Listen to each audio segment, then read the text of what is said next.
Bismillahirrahmanirrahim. Meneruskan konstruksi ayat ya. Misalnya begini, Anda jangan langsung menyalahkan Nabi Adam. Saya ini sering kampanye untuk membela Nabi Adam.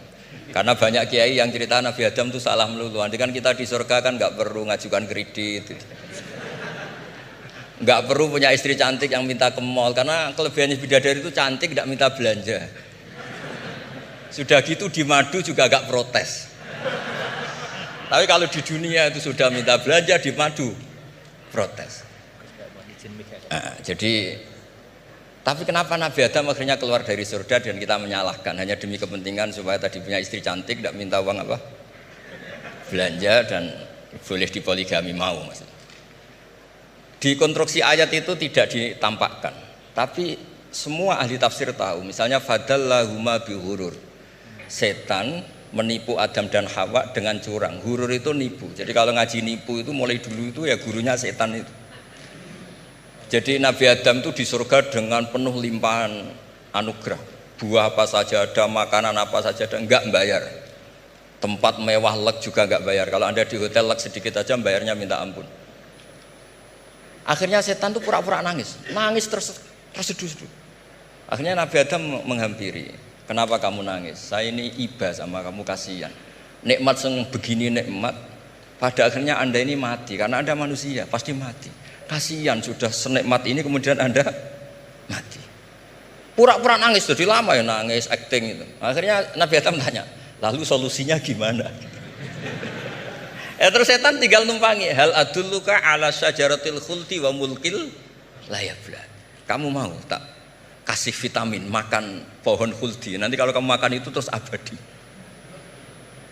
Jadi terus setan, Nabi Adam mulai ragu ya, tapi Allah melarang saya makan pohon khuldi itu, syajaratul khuldi itu.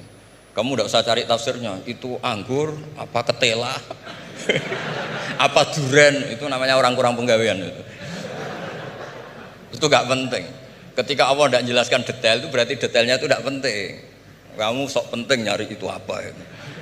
Allah saja tidak menjelaskan, kok kamu yang manusia mau menjelaskan. Akhirnya Nabi Adam tanya, apa betul Allah itu melarang saya makan itu? Terus Allah cerita, wa qasamahuma inni lakuma laminan nasihin. Terus setan itu cerita, demi Allah saya tahu info terbaru bahwa sekarang nggak apa-apa. Jadi hukum terbaru itu. Singkat cerita Nabi Adam makan. Ketika makan, berarti setan salah karena menipu Nabi Adam, Adam salah karena makan pohon khuldi tadi. Apa yang terjadi? Allah manggil Nabi Adam. Adam, kenapa kamu makan itu? Bukankah pohon-pohon yang lain, buah-buah yang lain itu cukup? Kenapa kamu makan yang saya larang itu? Terus jawab Nabi Adam ini yang unik, yang kita harus bela Nabi Adam ila yaumil qiyamah. Wa izzatika ya Rabbi ma adzunnu anna ahadan yahlifu bika kadiban. Demi kehormatanmu ya Allah, ketika engkau disebut oleh setan, saya tidak pernah mengira ada orang berani mencatut nama engkau kemudian dia bohong. Loh, ini contohnya Pak Fajar ini. Sama temannya yang paling sering bohong itu dia nggak percaya, tapi meskipun sering bohong kalau dipanggil Pak Rektor, ngecek ulang apa enggak? Kalau kalimatnya dipanggil Pak Rektor, pasti gak ngecek ulang. Meskipun teman yang sering bohong pasti langsung nyari Pak Rektor. Saya misalnya sebagai murid Mbah Maimun punya teman yang sering bohong sekalipun, terus bilang Gus dipanggil Mbah Maimun, pastilah langsung ke sana. Karena disebut nama itu orang sudah tidak berpikir jelimet. Ketika engkau disebut ya Allah, saya tidak pernah ngira ada orang mencatat nama engkau kemudian dia bohong. Sehingga Allah itu haru sama Nabi Adam. Makanya Nabi Adam itu diusir. Ini meneruskan ayat yang dibaca Mas Masjid tadi. Diusir tapi disangoni.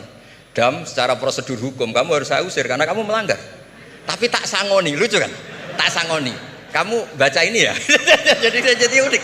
Makanya ayatnya fatalaqqa Adamu mir Rabbi. Bukan kreasinya Nabi Adam. Kalimat itu bukan kreasi Nabi Adam, tapi hadiah sama Allah. Ini kamu secara laturan tak usir, tapi tak sangoni, ini dibaca nanti.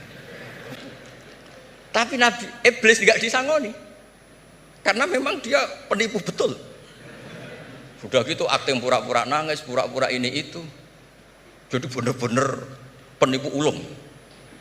Makanya sekarang pun kalau penipu itu memang harus sopan, harus nangis. Itu cara untuk Karena sanadnya penipuan memang begitu, sanad awalnya memang begitu. Pura-pura nangis terus pura-pura itu.